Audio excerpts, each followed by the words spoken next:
Enquanto eu esticava a mão, eu sentia essa terrível sensação de maldade, como se algo fosse sair da escuridão do porão e me puxar lá para dentro, para aquele buraco que parecia não ter fundo.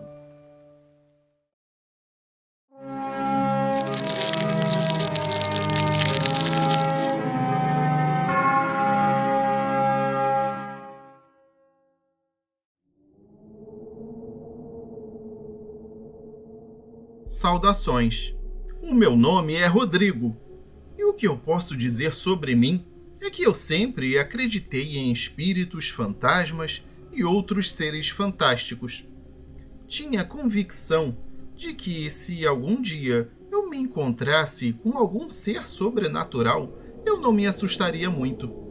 Bem, eu estava certo sobre a primeira afirmação, mas completamente equivocado sobre a segunda. Você vai entender ao conhecer o meu caso. Esse é um relato um pouco longo, mas ouça-o com toda certeza de que cada palavra é verdadeira. Meus amigos e eu estávamos curtindo um dos verões da década de 90 e eu tinha recém terminado a faculdade. Era um dia ensolarado e ótimo para um passeio.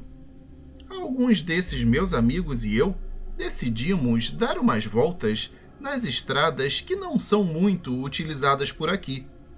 Ou seja, aquelas que não são as rotas principais da minha cidade. São ruas bem isoladas e quase abandonadas que rodeiam o nosso município. Caminhos que já foram muito percorridos por motoristas de outras épocas, mas que atualmente não têm mais serventia a quase ninguém. Esses passeios eram normais por aqui, já que não se tinha muita coisa para fazer em uma cidade pequena como a nossa. Eu estava dirigindo e os meus amigos, Rodolfo e Jorge, estavam no carro comigo. Não eram raros os casos em que eu me esquecia do mundo e apenas dirigia sem compromisso com nada. Eu sempre dizia, se você não sabe onde está e não se importa com isso, então não está perdido. E era realmente fácil de se perder, pois a maioria das estradas não tinha mais placa e, mesmo assim, isso não me preocupava. Transcorrido mais ou menos 1 hora, percebemos que nós estávamos bem afastados da cidade. Trafegávamos em uma comprida e estreita estrada de terra, com belos campos verdes que iam bem além do que podíamos enxergar. Isso se repetia por toda a nossa volta. Após dirigir por mais alguns minutos, na mesma estrada isolada, nós vimos uma casa de fazenda. Era um imóvel antigo e pequeno, mas muito imponente, de 2 andares, que estava ali, sozinha, naquela imensidão toda. Ficava a uns 50 metros da margem da estrada.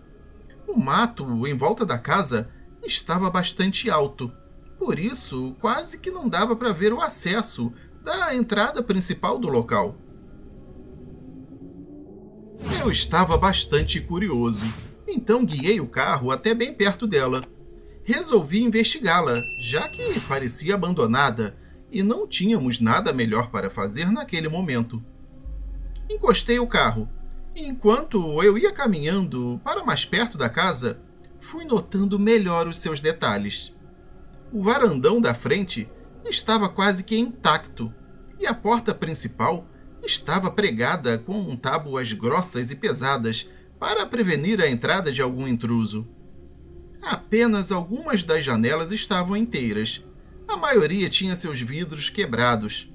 As folhas de madeira que revestiam as paredes estavam com a sua tinta branca toda suja e lascada. Meu amigo Jorge falou que a casa parecia ter saído de algum filme de terror, que era meio tétrica e sombria. E isso só aumentou a minha curiosidade. Então sugeri que a gente tentasse entrar para dar uma rápida olhada pelo interior do local. Só para constar, eu quero dizer que eu me considero um homem corajoso. Cresci com um pai que, além de um respeitado oficial do exército, também era oficial da polícia da cidade. Ele sempre me ensinou a não ficar facilmente assustado ou intimidado e que sempre há uma explicação lógica para tudo. Mal sabia eu que esse pensamento logo iria por água abaixo. Eu gastei cerca de uns 10 ou 15 minutos somente para convencer os meus amigos a entrarem na casa comigo. O sol das 4 horas da tarde ainda nos aquecia bastante e brilhava forte, nos animando ligeiramente. Por fim, todos nós criamos coragem e fomos para a parte de trás da casa procurando uma porta dos fundos, que de fato estava lá. Apesar de ser robusta e bem firme, foi só encostar na porta que ela se abriu lenta e completamente. Parecia a casa nos falando: "Sejam bem-vindos", e com isso adentramos. Bastou colocarmos os pés no seu interior para sentirmos uma atmosfera muito diferente daquela que havia do lado de fora. Parecia que o ar estava mais pesado, mais denso. Era quase como se ele fosse pegajoso. Vimos que o abrir da porta revelou um corredor curto. Esse corredor abria à direita uma porta que dava para a cozinha e à esquerda uma outra porta.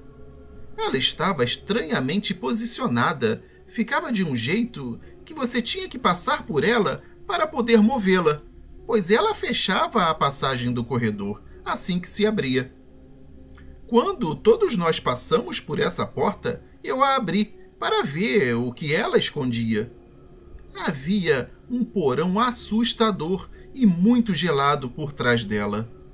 Achei estranho o fato dele estar terrivelmente frio para um dia tão quente de verão. Mas tinha algo ainda mais obscuro sobre ele.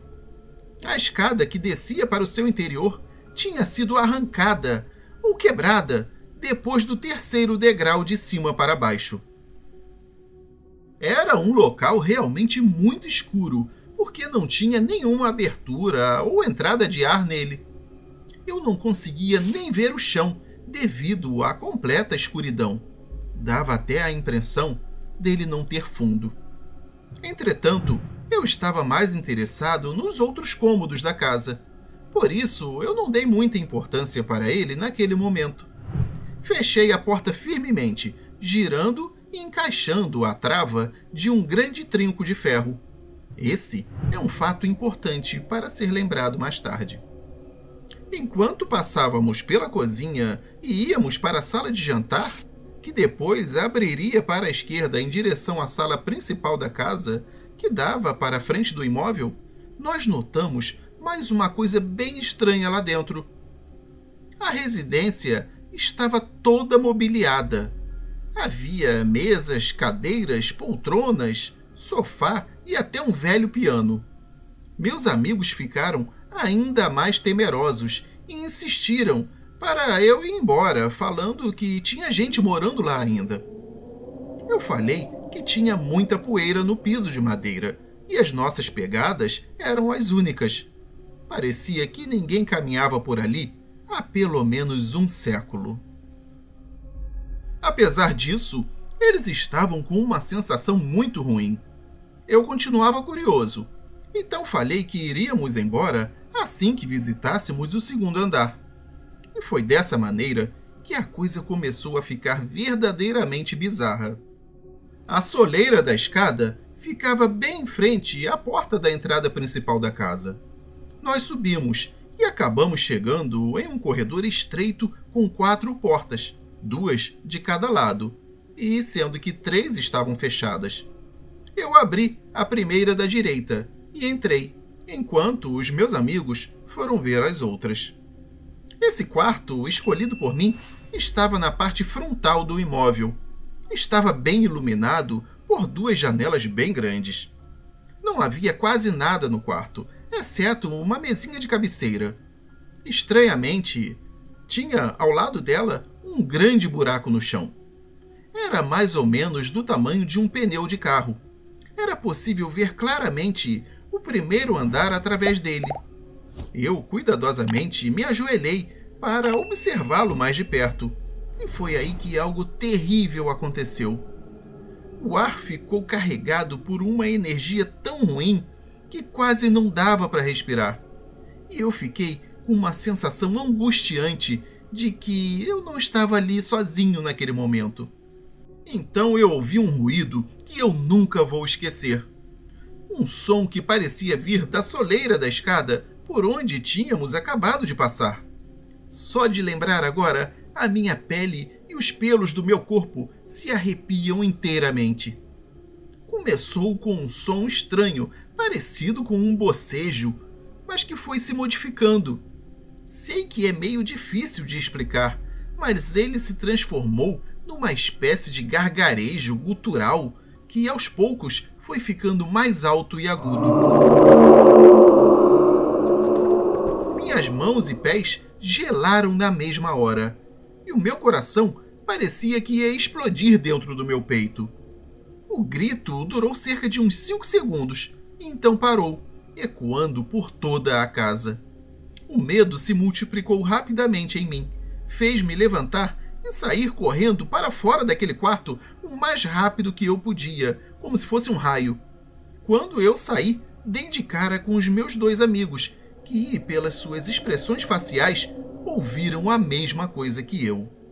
Nós voamos escadaria abaixo e, quando chegamos no primeiro andar, notamos algo que gelou o nosso sangue. As pegadas que nós tínhamos feito na poeira tinham sido apagadas por algo que parecia ter sido arrastado pelo chão. Essa marca de coisa sendo arrastada que cobriu nossas pegadas ia da soleira da escada e seguia o exato caminho que nós tínhamos feito desde a porta de trás da casa. Só havia uma diferença nesse percurso. O rastro não ia até a porta de saída.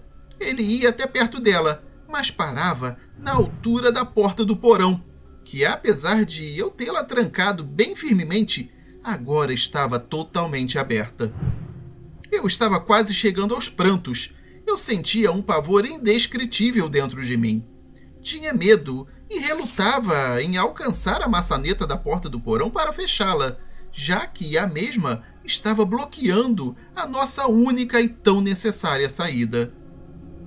Enquanto eu esticava a mão, eu sentia essa terrível sensação de maldade, como se algo fosse sair da escuridão do porão e me puxar lá para dentro, para aquele buraco que parecia não ter fundo.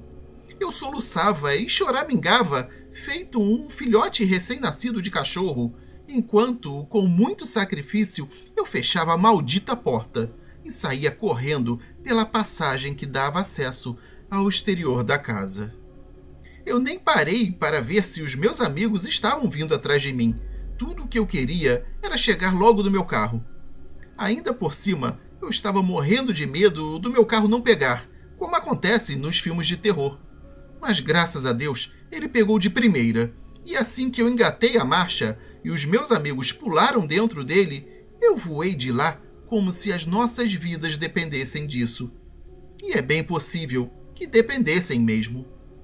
Levou uma eternidade até acharmos o caminho de volta para nossa cidade, e durante toda a viagem de volta não saiu mais do que 5 palavras da nossa boca.